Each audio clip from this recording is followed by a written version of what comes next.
Hello and welcome to the Toadstead. Well, that was an interesting night last night. It's now just a few minutes after 7 a.m.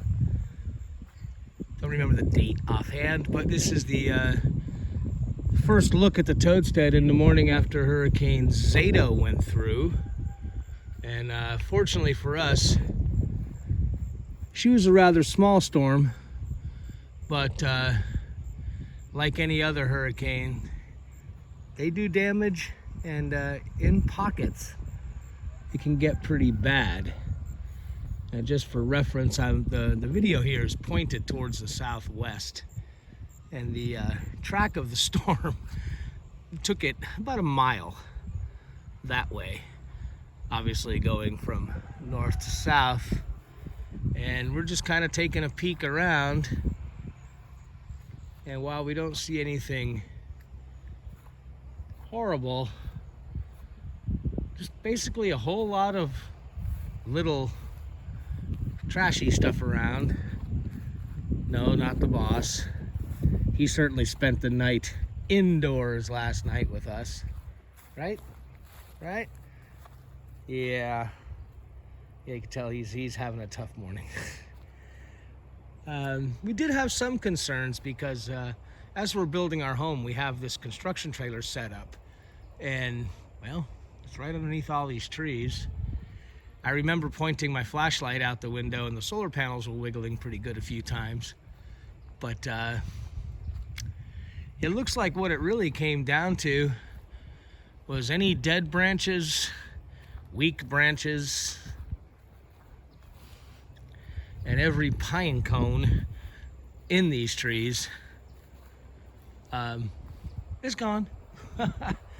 We lost the power about maybe 20 minutes into the storm, and it came on, I guess it's about 7:15, so it's been on for about half an hour now.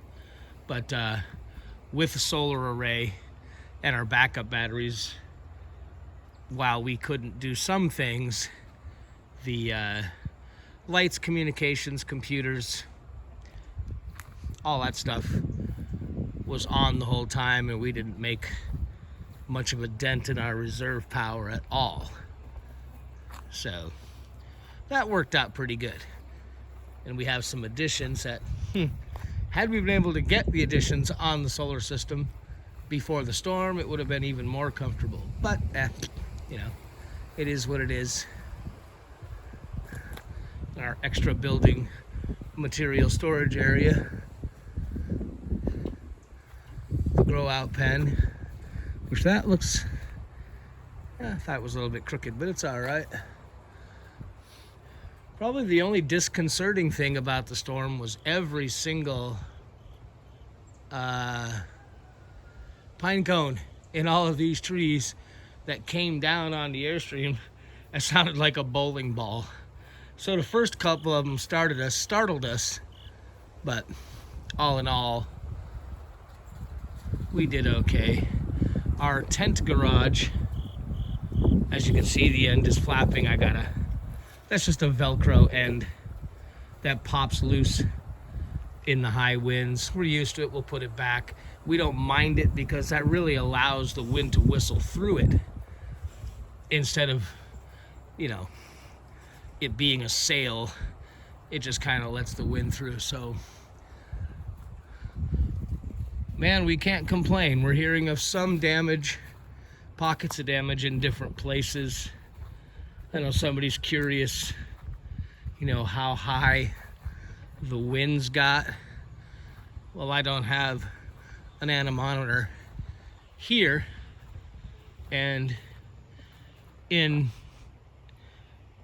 a vehicle such as that's rounded, you don't get the full force of the wind. It just goes right around. During the initial part of the storm, the wind was hitting 3/4 on the front, just whistled right around.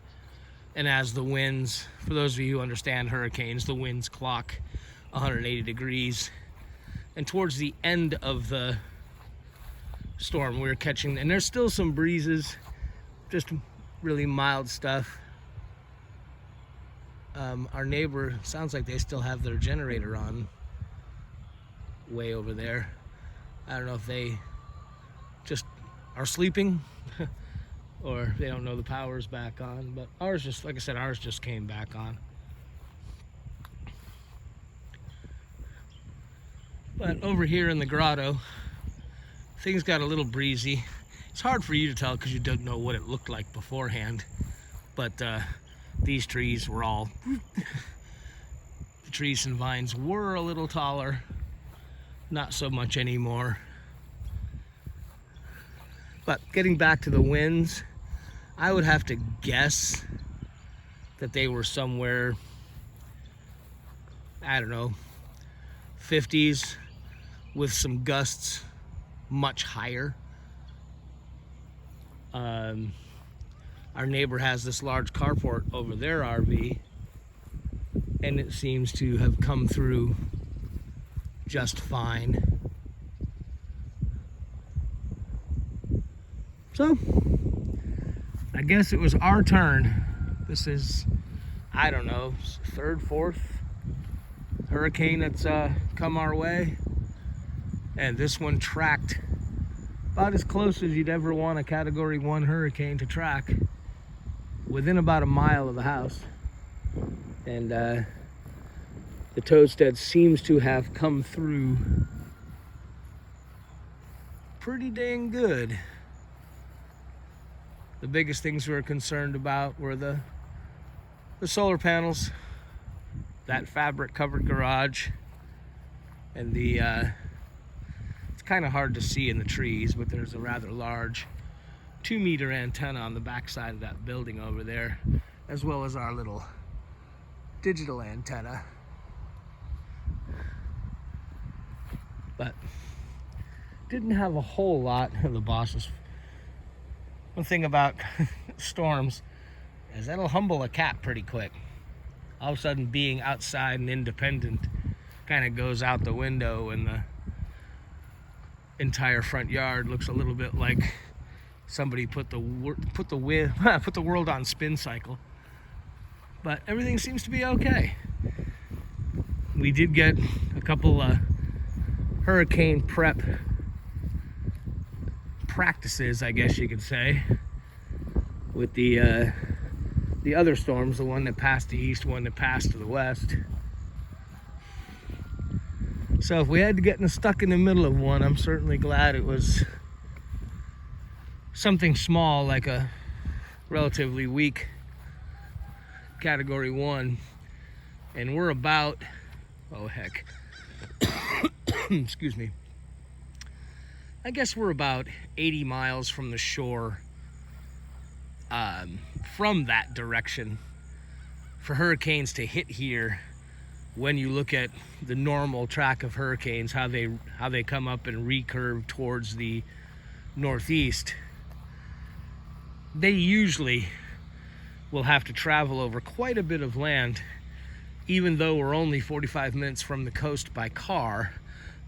Because we're in a weird location, the hurricanes have to usually get up over the mouth of the Mississippi and across quite a bit of varying kinds of land before they get here.